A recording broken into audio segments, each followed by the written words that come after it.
episode is brought to you by Jing's Mortgage Team. Jing's Mortgage Team is a team of real estate mortgage professionals whose mission is to help anyone with their real estate needs. If you're looking to buy a home, sell a home, refinance your home, have credit issues, or in need of an investment loan, we can definitely help you. If you're looking for a real estate agent, we know the best of the best real estate agents. Visit the link below for more information.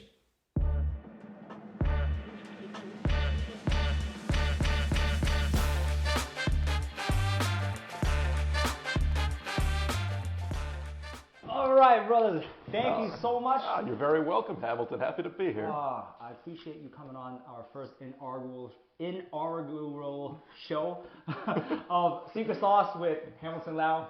And we are going to kick off this episode with something that is, I feel at least, is really a story that everybody should hear, especially if you're a pilot. We'll dive straight into it. I want to just kind of peel the curtain back a little bit on who you are. You know, we really, for this podcast, we really want to get to, the person behind the experience, the person behind a situation, what makes a person tick. And I would love to peel behind the curtain and find out more about you. You know, for those of you that don't know, we have so fortunate and honored to have Brandon on the show. Brandon in 2018, while flying underage kids, believe it or not, his engine shut off in midair. And you have a situation, you're like 10,000 feet in the air. So right? we were actually at 1,000 feet. We were 1,000. very low to the ground at that point. Holy moly. You were very low to the ground. 101 things could have happened. It's really a life and death situation at this point. But miraculously, Brandon was able to focus and navigate the situation and land the plane. And I believe everybody just suffered minor injuries, but everybody walked away. In fact, we actually had no injuries. No injuries? No bruises, no scratches, nothing. No injuries. Holy moly. So the value that I would love to give back to the listener is, what were you thinking at the time? And, but I would love to, of course, get to know you, Brandon Sax. Sure. So, how did you grow up? So let's take it from the top. Yeah. So I started off, I grew up here on Long Island over in Port Washington. My parents originally had an apartment in Hoboken, and when they had me, I was their first kid. They decided a little apartment in Hoboken wasn't quite big enough for the three of us now, so they started looking for houses, settled on Port Washington as their destination of choice. And me, my sister, and my brother all grew up here. We all went to Guggenheim Elementary School, followed by Weber Middle School, then Paul D. Schreiber before we went off to college. I myself went off to Northeastern University up in Boston. And at the time, when I was growing up, if you told me I was going to be a pilot, I would have laughed at you. Because all through my childhood and adolescence, and even early adulthood, I wanted to get into politics. As you know, I ended up working at the UN after my experience at Northeastern, and I spent some time there from 2011 to 2015. And towards my final year there, we had a gentleman come and join the team. His name was Fabrice. He was a French guy. And when he joined the team, we got to talking, and he brought up the fact that he was a private pilot.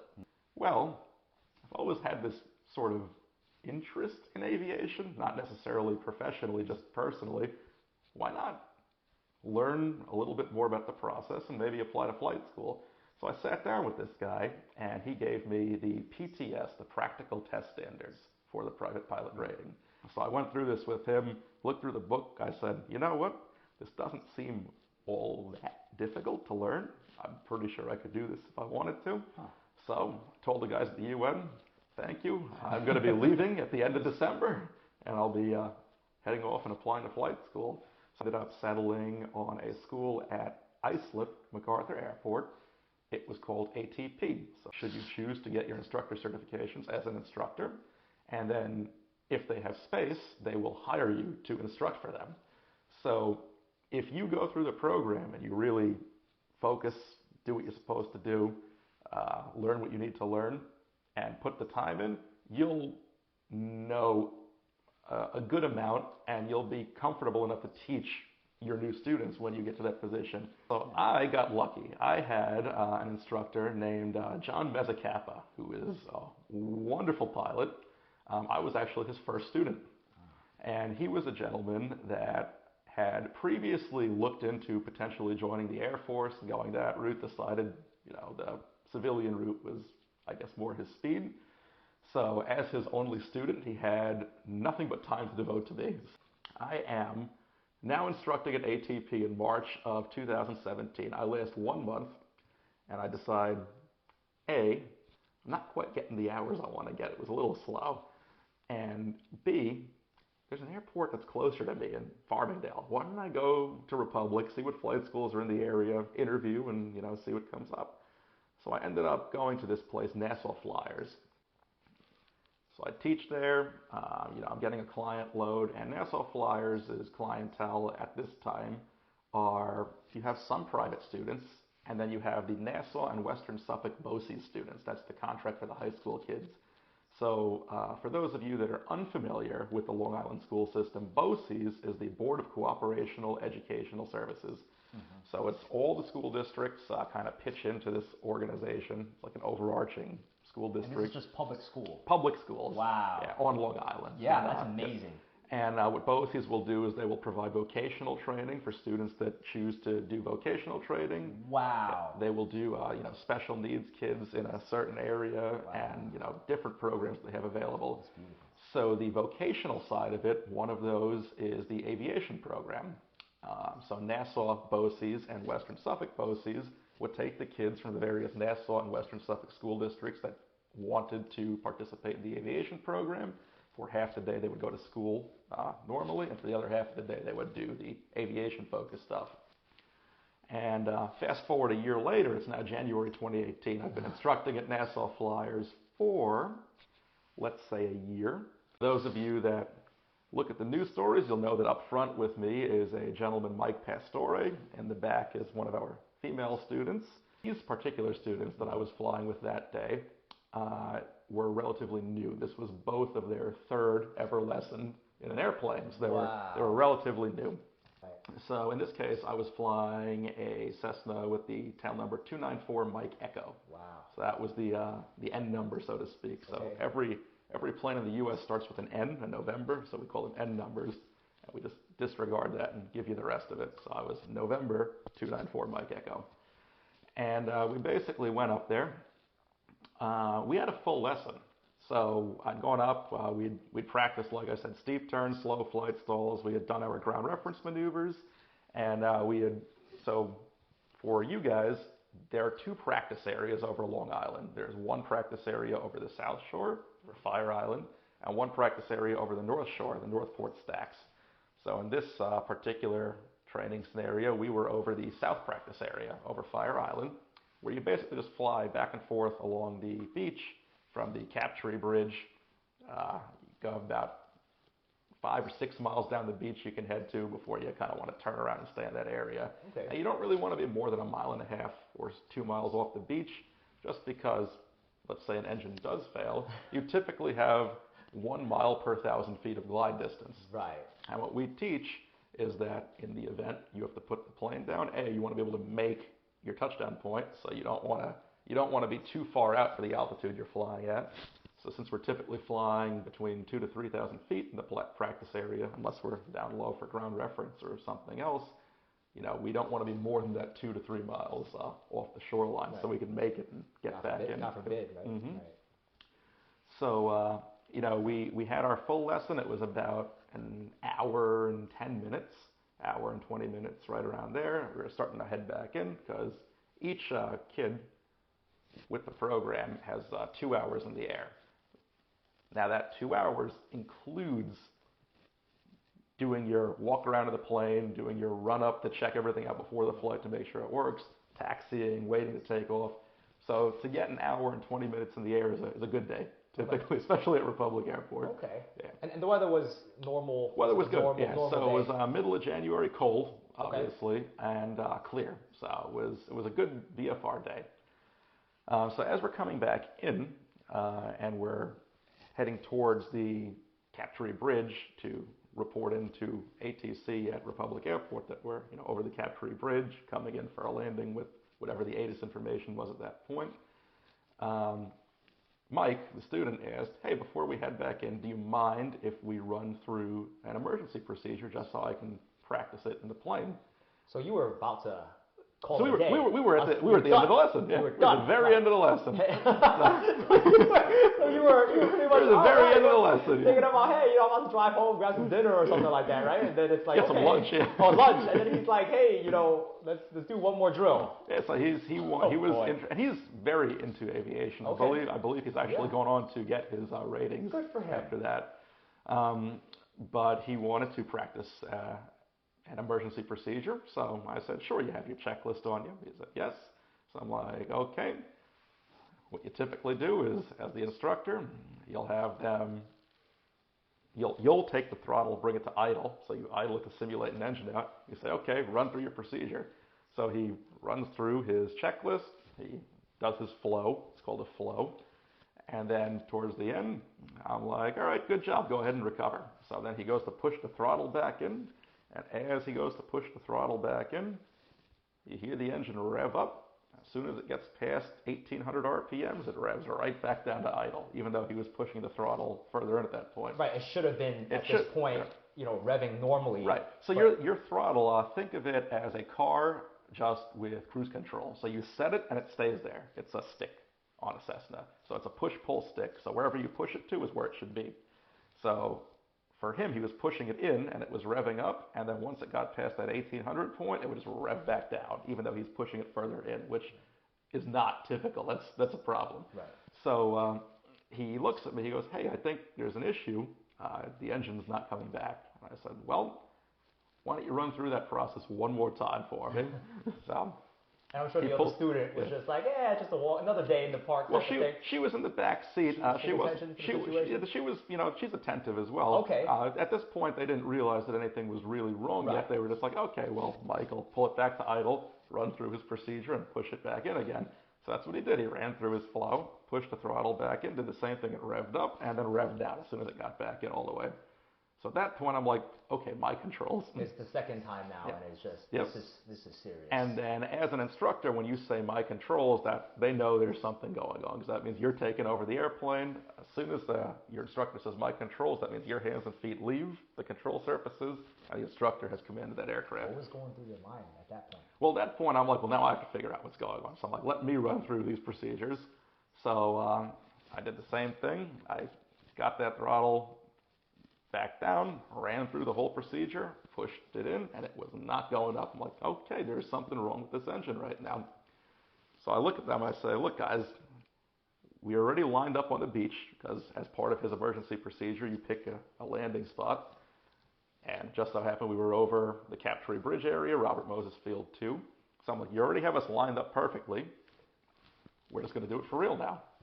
So I got on the radio. At that point, I was talking to New York Approach over at Islip. So I said, New York Approach, Cessna 294 Mike Echo, engine failure over the Captree Bridge. And the controller at that point came back to me, and I mean, you could tell that caught her a little off guard. Caught her a little off guard. Nobody expects for something like this to be happening. Yeah, so typically in an emergency with a mechanical failure like that, there's a discrete squawk code. So you have a transponder and you would type 7700, 7700.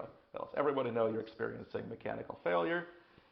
She assigned me a discrete squawk code, which I typed in while I was going through my procedures. And then she asked me if I was able to maintain altitude. I said, unable. Cannot maintain altitude, we'll be putting it down on the beach.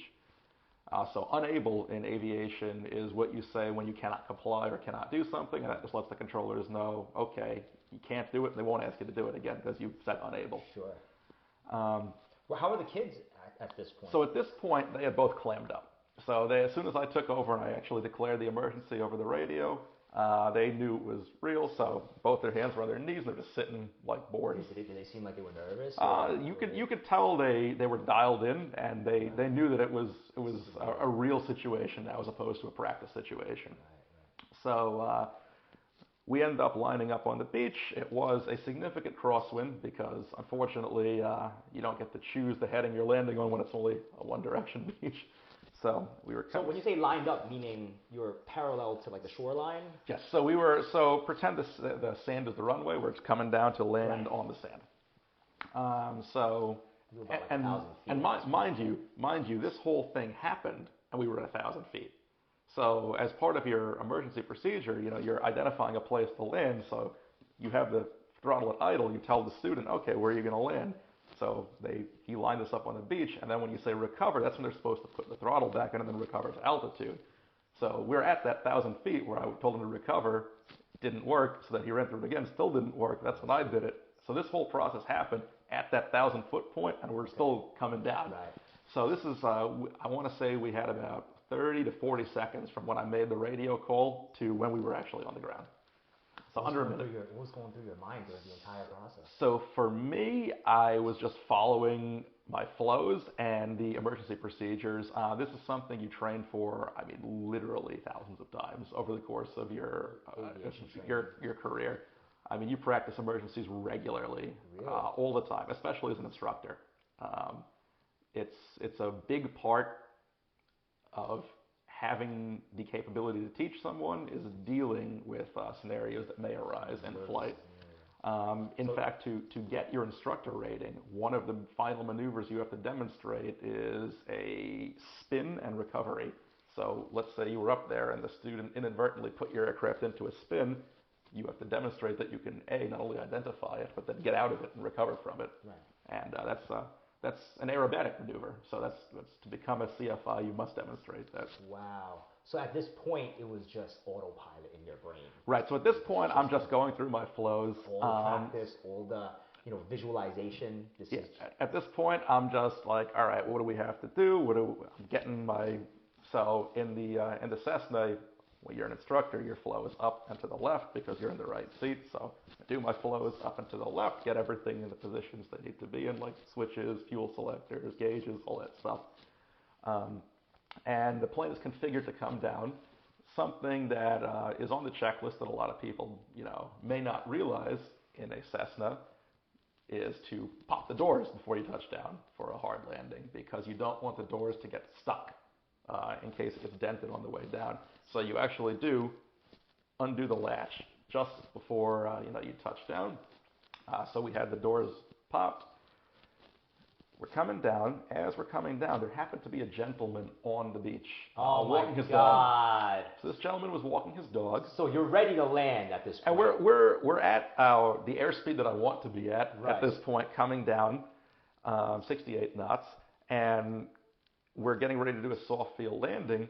And this guy was kind of in the way. So you don't want to kill him. So what I ended up doing is I actually ended up holding the nose off and bleeding a little bit more airspeed. Well, I had to because you can't put it on the guy. Right. We're not gonna put it in the water because we have fixed gear. With tricycle gear, with fixed gear, if you touch down, as soon as your wheels break the surface of the water, think of it like a wheelbarrow, where the front wheel is going to dig in and it's just going to pick you up and start spinning you over. So you don't want to do that with speed. You want to do that as slow as possible. Especially with water. Especially with water. Oh my God. So that wasn't going to happen. And we had the whole beach. It was clear. It was cold in the middle of January. It was just this gentleman. So we hold it off. We get over him. We come down. We actually do have a ground roll. We rolled for, I want to say, 700 to 800 feet. Decent rollout. Since it was a significant crosswind, we did a crosswind landing where you touch down. We touch down with the right main gear first, and the left main gear, and then you hold the nose off as long as you can until there's not enough airspeed to keep it up, and the nose wheel will settle down. Unfortunately, the sand was wet and compact where we landed, but as we were taxiing straight, the beach curves. So because the beach curves, we went from the compact wet sand towards the dry sand, which is much more loose.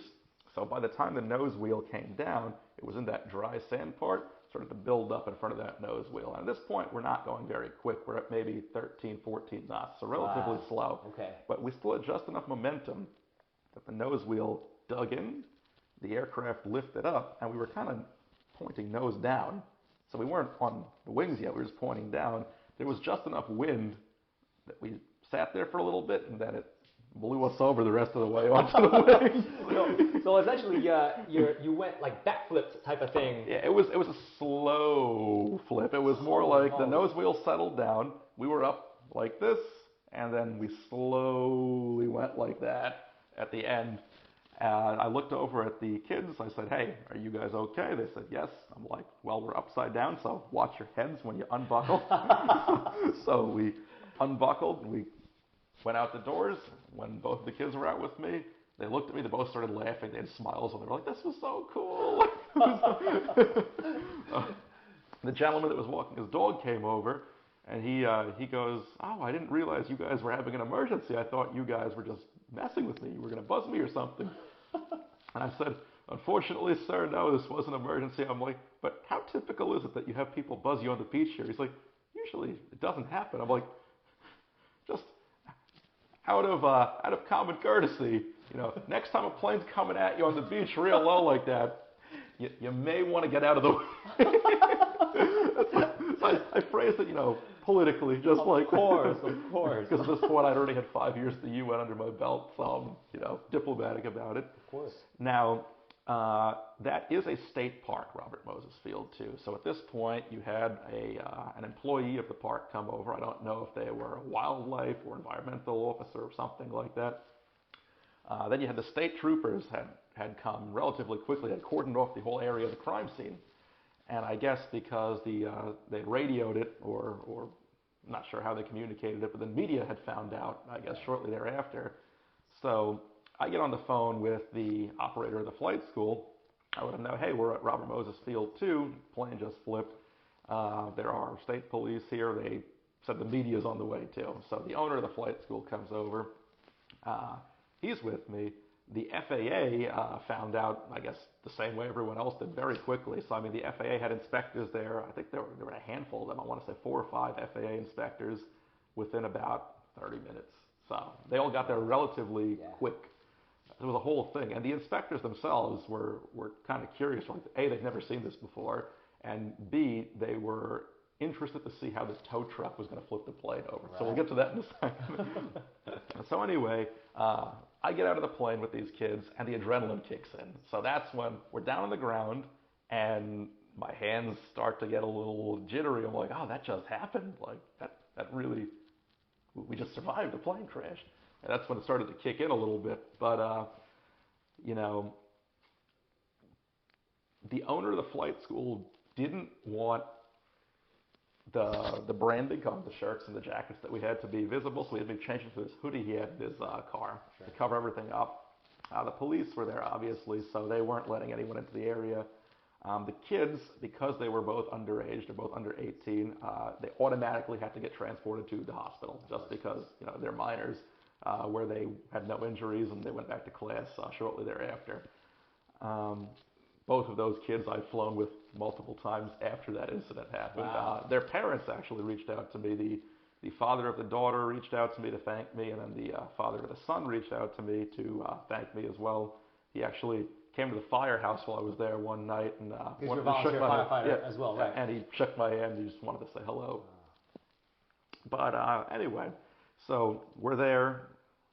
The kids get transported. I'm with the owner of the flight school. The news media is there, and it's basically myself and an FAA inspector, and he's basically just having me recount the process, everything that happened, walk him through it, kind of show him, everything on the ground, walk him through everything we did in the air.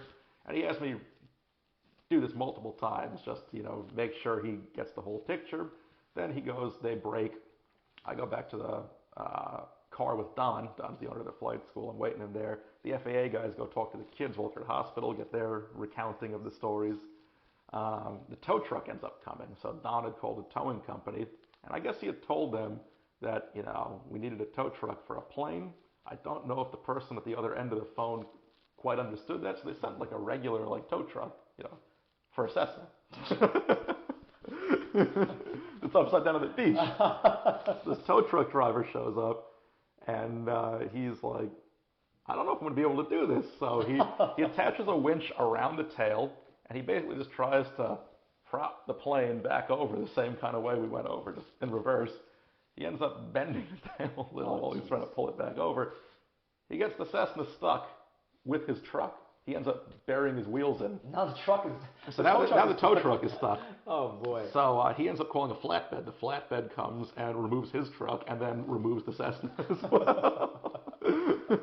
So that's how they got it back to Republic Airport at Nassau Flyers. Oh, boy. At this point, I'm back at the airfield, and the inspector, after having gotten my accounting and the students' accounting and seeing that they're all exactly the same, says, all right, can you type up the statement for me? So then I just go sit down at one of the computers there, I type the statement out, give it to him, and then that's basically the end of that right there. Then they did their preliminary investigations. That's when he privately, before they did that, that's when he privately had told me, he's like, hey, good job. He's like, no injuries, no property damage, that's exactly what you want. He said he thinks it could have been a fly valve that got stuck. He wasn't really sure. Ultimately, it wasn't determined what the cause of. If you look up the NTSB report, it says undetermined cause. I want to dive into what was going through your mind during this whole incident while it was happening. Emotionally, were you scared? Was there any emotions that was going through? What were you leaning towards, if anything, that you leaned on? Was it faith?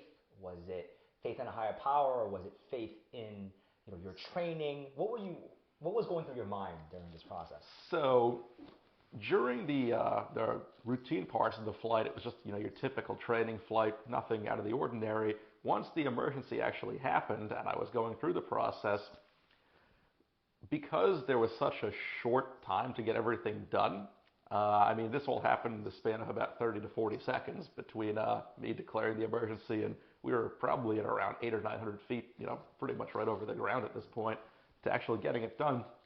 The only thing I had time to even focus on was making sure I got my checklist and my flows done, getting the airplane in the proper configuration for this landing, and then identifying that there was a person on the beach and saying, okay, I have to get over this guy. By the time all that was done, we were already down. So it's really, once we were on the ground and out of the plane, that you have time to process. And that's when the adrenaline did kick in. So that's when I felt the jitters, so to speak, and started to have the slight shakiness in the hand after the fact. And I will say that there was definitely an adrenaline high that lasted for a significant period of time, because even when I was talking to the inspectors afterwards, I was amped up. I wasn't at my normal baseline, calm level. And I want to say that lasted for a couple of hours, like an hour or two almost, before I got back to my baseline normal level. And while thinking about it all, it is definitely all training and preparation and the people that have helped you get to that point. So the FAA has a very strict set of training requirements, of which you practice these emergency procedures.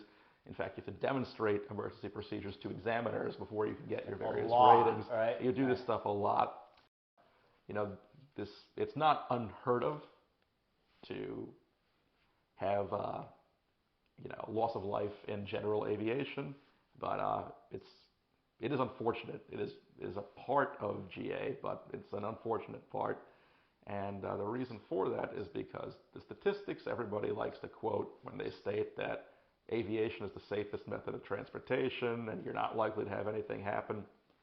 That is true at the Part 121 level, the airline level. So that's the regulation they operate under. If you are flying on an airline, it is the safest mode of transportation. There is almost a 0% chance that you're going to have something happen to you. Right. With GA, it is in fact more dangerous than driving. So driving your car is safer than statistically flying a GA small aircraft. There are ways to mitigate those factors. Training, limiting your desire to show off or take people up in conditions that you shouldn't. That's how Kennedy Jr. got himself into trouble. He was a VFR pilot and he was flying in instrument conditions, and unfortunately he did not make it. Right. So, unfortunately, pilots go up and they're like, oh, I can make it. It's not, it's not too hard to do this. Yeah, like unnecessary risk management. Right, unnecessary risks that are taken will greatly increase your chance that's part of the training, risk management. We have different checklists, like they have acronyms for all this, like the I'm safe checklist, the PAVE checklist, different things to get into, your risk-taking ability, or willingness to take risks, your mental state, evaluating yourself, your fatigue. Fatigue is a big one in aviation. But to circle back to your question about what I was going through in the moment, it really was. It just boiled down to, this is what I was taught to do. This is how I was taught to do it, and that's what I did. And you don't really have time to think when it's happening in such a short time span. Had we had more altitude, then you could sit there and you could, maybe process and think a little more. But when you're really dealing with seconds, it was under a minute. We were dealing with, a matter of seconds. You just have to act. And if you've been trained correctly, you'll act correctly. If you have not stayed up to date on your training, or your training was less than adequate, then you can get yourself into trouble that way too. So I'm lucky in the sense that not only was I extremely current because I've been flying regularly, like daily, multiple flights a day at this point, but my training was good too. The guys that had taught me what to do taught me correctly. And you're constantly running through scenarios at all times. You're always prepared for the worst. Well, the nature of being an instructor is you're taking these people up regularly, and you're pretty much always practicing these maneuvers and these emergency procedures. So this is something that I had gone through with students hundreds of times at this point. I've been instructing for about a year. Thousands, right? Yeah. So at this point, I mean, it was almost an everyday thing. Multiple times a day, you'd be practicing either one sort of emergency or another, or doing maneuvers. So when you're doing it daily, multiple times a day, you get proficient at it, so to speak. Where pilots tend to get themselves in trouble is if they, let's say they fly once or twice a month, if that, you're not going to have the same level of proficiency as somebody who's flying every day or multiple times a day, which is at that point what I was doing. So, the nature of the volume of flying that I was doing, combined with the nature of the flying, the instructional aspect, meant that I was very comfortable in the situation, to say the least. Wow. Yeah, that's a that's a great way to put it, my friend. Oh my goodness. Yeah, I mean, it was just the thought, I guess, never even occurred. The thought that you weren't going to make it just because. So I will say, when the nose wheel started to dig in, I knew we were going to flip. So I did look over at the kids and I said, oh, here we go. And they both looked and said, what do you mean? And then we nose down. I'm like, that's what it I said just like, oh, here we go. As soon as the nose wheel started to go down. And they got a kick out of that. They were like, oh, you knew that was going to happen. I'm like, hey, you can feel the nose wheel starting to sink in. So that's the next step. If the nose wheel is sinking in, you're going to flip. Did your perspective on life change after something like this happened? You know what? As a matter of fact, I think it did. And if you talk to a lot of the guys that knew me at the firehouse at that time, or even guys that knew me back earlier in life, I don't think I was as assertive or as willing to go out and just do stuff as I am now. And one of the reasons for that is I looked at it as I could have not made it past today. If things didn't go this way, that would have been all she wrote at, let's see, at that point, 26 years old for me. Wow. So when you have that sort of experience, and this, mind you, is not the first time I've had an experience where I was like, I may not make it. I actually have, the FAA knows I have a special issuance medical for something called ulcerative colitis. So I got diagnosed in 2014 when I was my senior year in Northeastern. And I didn't realize that I was losing blood. So I was in an elevator to go down. My eyes went to pinpoints. I ended up in the hospital getting blood bags and everything for a while. And that was the first time where I was like, I almost didn't make it. Like the doctors were like, you're missing almost 52% of your blood volume. So it was, luckily for me, they caught it and I'm getting treated for that nowadays. But this being the second time now that I've almost had a situation where I'm like, almost didn't make it. And this one being just out of the blue, not by like, a slow process for health. This was just like a flip of the switch. The engine decided it didn't want to work properly. And I think it enabled me to look at myself and say, well, look, if I could really just go at any given moment like this, why not say yes to more things, have new experiences, go to new restaurants, hang out with people I wouldn't have otherwise have hung out with, and just live life. So I think if anything, I gained greater perspective from this experience by being more willing to live in the moment as opposed to just trying to plan for the future. That's an amazing response. Do you have, would you say to our listeners, any advice or suggestion for anybody that just on a normal day, boom, like catastrophe happens, or something that is just completely out from left field, something? Any suggestions or advice on how the average Joe can handle? Yes, so this not only from my aviation background, but going into my first responder background as a firefighter, EMT, you see this all the time, even with car accidents or medical emergencies. The drop of a hat, your life can change. And if you find yourself in an emergency situation, typically you want to do what you can to remove yourself from that situation as quickly as possible. Trust your gut. Usually if you feel something's off, don't hesitate, raise the concern, tell someone, hey, I feel, this is out of place, or this doesn't look right, or that doesn't look right. Because specifically to aviation now, one of the examiners I used to fly with, used to teach, is the Swiss cheese model. He's like, so imagine you have a stack of pieces of Swiss cheese. If you have them all arranged randomly, it's just a solid surface, nothing's going to get through. But let's say circumstances line up and you happen to be like fatigued or tired and you miss something. Guess what? That hole in the Swiss cheese, that first layer, something just went through. And if something else goes wrong and you miss a checklist item, so A, you're fatigued, you miss something, then you miss something on your checklist, that's a second layer. Now you have another hole that lined up. If you have enough holes that line up through your process, through your day, that's how errors happen, when there's a series of factors that go wrong. There's never one singular thing that's going to lead to an emergency happening or a bad situation happening. Wow. And it's the same thing in your everyday life. Let's say you're driving your car. You're on the LIE. Yeah, it's rush hour, you're driving along, you're matching the speed of traffic, but are you paying attention? Are you zoned out listening to the radio? Are you giving enough distance to the car in front of you to give yourself an out in case something happened? It's like all of these additional factors that come into play before an actual issue arises. Wow. So you would say that's the secret sauce.